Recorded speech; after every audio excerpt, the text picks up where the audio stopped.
اس موقع پہ میں اپنے تمام ناظرین اور سامعین کی خدمت میں یہ بات بیان کرنا چاہوں گا، ایک سمجھیں ایک قانون، ایک قاعدہ، ایک فارمولہ، جو بھی آپ اس کو نام دینا چاہیں اس کی شکل میں، کہ جب بھی ہمارے پاس کوئی کسی بھی موقع پر ایسی کوئی روایت یا پوسٹ آتی ہے کہ جس میں روزے کا، صدقہ کرنے کا، اطعام کا، کھانا کھلانے کا، کوئی نماز آتی ہے، مثلا کہ فرض کریں کوئی شخص، جس طرح یہ لیلۃ الرغائب رجب کے جو پہلا شب جمعہ ہے اس میں ایک نماز ہے اور اس کا ایک اجر و ثواب بیان کیا کہ شاید بعد میں کچھ تذکرہ بھی آئے، تو لوگ حیران بھی ہوتے ہیں، پریشان بھی ہوتے ہیں، خود بھی پریشان ہوتے ہیں، علماء کو بھی پریشان کرتے ہیں کہ جی یہ اوتھینٹک ہے، اوتھینٹک ہے، اوتھینٹک ہے۔ تو ایک قاعدہ قانون میں آج اس پلیٹ فارم کے توسط سے تمام سامعین و ناظرین اور مومنین کی خدمت میں جہاں تک بھی آواز پہنچ سکے بیان کرنا چاہتا ہوں، کہ جس کو سید ابن طاؤس علیہ الرحمہ نے، یہ کتاب ہے میرے سامنے جو اقبال الاعمال کے نام سے ہے، جس کو سید ابن طاؤس نے لکھا ہے، کہ جن کی وفات 664 ہجری ہے، تو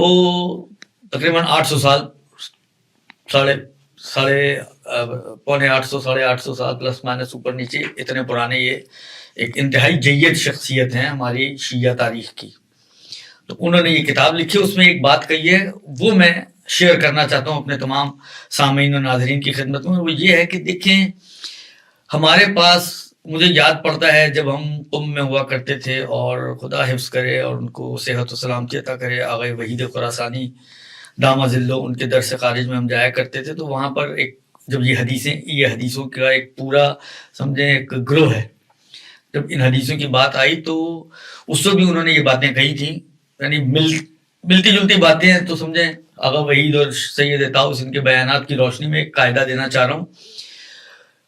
جو ان روایتوں سے استفادہ ہوا ہے، کہ جس کو سید نے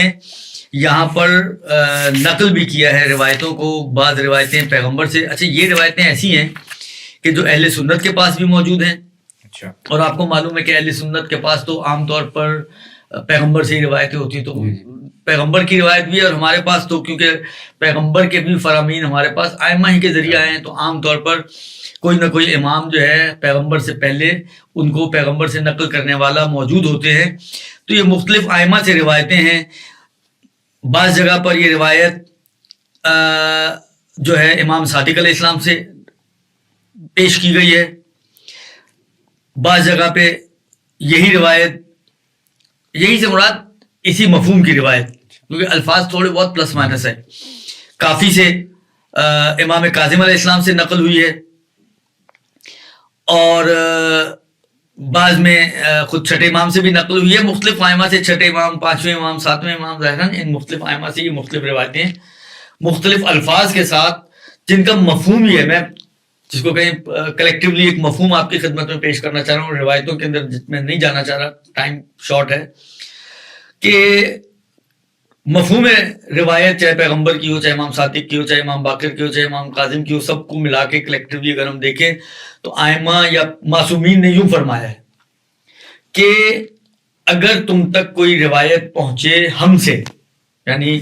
قال رسول اللہ، قال الامام صادق، قال الامام باقر، کسی بھی معصوم سے کوئی روایت تم تک پہنچے جس میں کسی عمل پر اجر و ثواب کا تذکرہ کیا گیا ہو اور بیان کیا گیا ہو کہ یہ کام کرو گے تو اتنا اجر و ثواب ملے گا، اور اگر کوئی شخص اس اجر و ثواب کو حاصل کرنے کی خاطر اس عمل کو انجام دے تو پروردگار عالم اپنے فضل سے اس کو وہ اجر و ثواب عطا کرے گا، چاہے وہ روایت ایسی نہ بھی ہو۔ اور بعض میں جو مجھے اس وقت یاد پڑ رہا ہے جملہ یہ ہے کہ وَلَوْ لَمْ نَقُلْهُ، چاہے ہم نے نہ بھی کہی ہو، جھوٹی روایت ہو، بالکل جھوٹی روایت، کسی نے جال کی ہو، گھڑی ہو اور ڈال دی مارکیٹ میں، لیکن اگر کوئی اس اجر و ثواب کو دیکھ کے، کبھی رسول خدا نے فرمایا کہ کوئی روزہ رکھے گا تو یہ ثواب ملے گا، رسول خدا نے فرمایا کہ کوئی نماز پڑھے گا تو یہ ثواب ملے گا، رسول خدا نے فرمایا یا کسی معصوم امام نے فرمایا کہ کوئی یہ کام کرے گا تو اس کے اوپر یہ پروردگار عالم عطا کرے گا، تو کرو، ثواب حاصل کرنے کی خاطر کرو، پروردگار عالم اب بے فکر ہو جاؤ تم۔ وہ روایت اوتھینٹک تھی، وہ میں نے کہا نا روایت کا جملہ لو لم نقل ہو، چاہے ہم نے نہ بھی کہا ہو، پھر بھی پروردگار عالم اپنے فضل و کرم سے اور لطف سے تمہیں نوازے گا. لہذا اب ان روایتوں کی روشنی میں اور اس قاعدے اور قانون کی روشنی میں کتنا آسان ہو گیا کام ہمارے لیے. آپ کوئی بھی پوسٹ دیکھیں کسی بھی ادارے کی ہو، دیکھیں ہمارے سامنے بعض ادارے ایسے ہیں کہ جن کے اوپر انسان ان کے کام کو دیکھنے کے بعد ایک اعتماد ان کا پیدا ہو چکا ہے. تو آپ کہتے ہیں جی فلاں ادارے کی ہے، وہ کہتے ہیں اور چلو ٹھیک ہے، انہوں نے کہا بس ٹھیک ہے، اس کا مطلب ہے انہوں نے کہیں نہ کہیں سے دیکھ کر یا تحقیق کر یا بلاخر کسی کتاب سے نکالی ہوگی، کوئی بنائی نہیں ہوگی. کچھ ادارے ایسے ہوتے ہیں جو بلاخر نئے وجود میں آ رہے ہیں، ابھی ان کا کام اتنا مارکیٹ میں نہیں آیا، آسان الفاظ میں عرض کر رہا ہوں، یعنی لوگوں کے سامنے پیش نہیں ہوا ہے، اس کی وجہ سے ابھی وہ اعتبار اور وہ وثوق نہیں آیا. تو لوگ سوال کرتے ہیں جی فلاں ادارے کا یہ پوسٹ آئی ہے، اس کے بارے میں آپ کیا کہتے ہیں؟ تو کسی سے کچھ پوچھنے کی ضرورت ہی نہیں ہے. صرف آپ کے سامنے کوئی اگر روایت آتی ہے جس میں کسی عمل اور فعل پر پروردگار عالم نے اجر و ثواب کا وعدہ کیا ہے، کہنے والا بس معصوم ہونا چاہیے. چاہے اول معصوم ہو، اولنا محمد، اوسطنا محمد، آخرنا محمد، کلنا محمد، کسی بھی محمد سے وہ روایت اگر آئی ہو، آپ اس پر اجر و ثواب کی خاطر عمل کر لیں تو آپ کا سب کچھ کور ہو جائے گا. آپ کے اوپر بس یہ ہے کہ جس کو ہمارے علماء کہتے ہیں نا، یہ لفظ شاید سنا ہوگا آپ نے، تو یقیناً سنا ہوگا، باقی ناظرین سامعین کے لیے بھی شاید فیملیئر لفظ ہو، کہ رجائے مطلوبیت کی نیت سے انجام دیں. یعنی بس آپ نے نسبت نہیں دینی ہے کہ ہاں نہیں رسول خدا نے کہا ہی کہا ہے، یہ تو ہمیں نہیں معلوم، کیونکہ ہم نے روایت تو چیک نہیں کی ہے. بس آپ صرف اس امید سے کہ اگر رسول خدا نے یہ فرمایا ہے تو میں اس لیے عمل کر رہا ہوں کہ شاید رسول خدا نے یہ فرمایا ہے. یہ ایک شاید بیچ میں رہنا چاہیے تاکہ نسبت قطعی نہ بنے. اور اسی کو ہم تعبیر کرتے ہیں علمی زبان میں، فقہی زبان میں، کہ رجا کی نیت سے انجام دیں. یعنی رجا یعنی امید، کہ امید ہے کہ شاید رسول خدا نے یہ کہا ہو،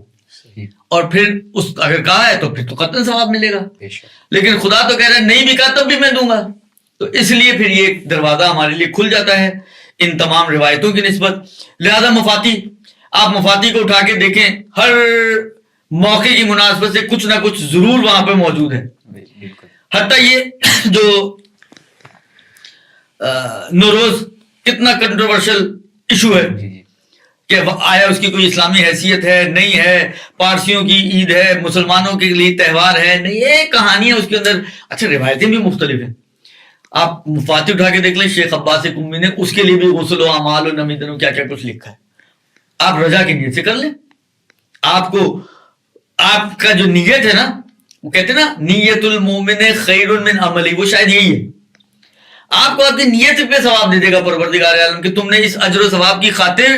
یہ سمجھتے ہوئے کہ یہ میرے نمائندوں نے یہ بات کہی ہے، تم نے اس کو عمل کیا ہے. تمہارا جذبہ اطاعت دیکھ کر ہی پروردگار عالم تمہیں اجر و ثواب دے دے گا، تمہیں پریشان ہونے کی ضرورت ہی نہیں ہے. تو اس لیے رجب ہو، شعبان ہو، رمضان کے اعمال ہوں، اس کی دعائیں ہوں، اس کی نمازیں ہوں، یا اور دوسرے موقعوں کی نمازیں، دعائیں وغیرہ جو مفاتی میں موجود ہیں یا غیر مفاتی میں موجود ہیں، ان کو آپ رجا کی نیت سے آنکھیں بند کر کے، جس کو کہیں قلب مطمئن کے ساتھ آپ عمل کر سکتے ہیں. آپ کی طرف سے کسی قسم کا نہ کوئی گناہ ہے، نہ کوئی اور خرابی ہے اس کے اندر، بلکہ نہ فقط یہ کہ گناہ نہیں ہے، کوئی خرابی نہیں ہے، بلکہ انشاءاللہ العزیز پروردگار عالم آپ کو اپنی تفضل سے ضرور نوازے گا.